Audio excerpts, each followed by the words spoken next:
Айде. Много ми така се нервирам, като видя по телевизията да кажува, че 1000 души сте, 500 души сте македонци в България. А на преброяване 1992 година, 1992, се бяха пишали 255 000 души македонци, или 3% от общото население на България.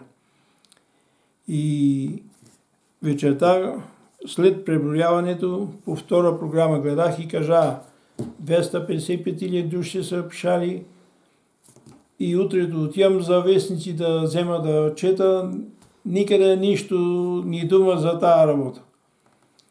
И след време се появи във вестник Труд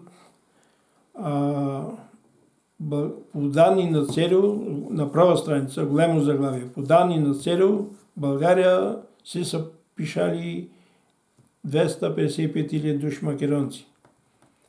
И за американците и това е истина. За американците няма спирачка, знаеш, че дека река влиза, проверява и това е самата истина. И аз съм убеден даже, че не 255 000, а повече че ще се пиша. От имаше проблеми и на самия мене имаше проблем, като влезна, викам и аз искам да се пиша македонец, тя вика нема таква графа, не може.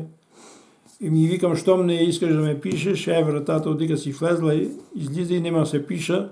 И тогава вече ме пиша, вика, кей да те пишем, я там викам, има графа и други, пишеш там македонец. И така с голем зор ми, така ще не пиша македонци. Който не може да се оправи така, като река нема такава графа и не ги са пишали.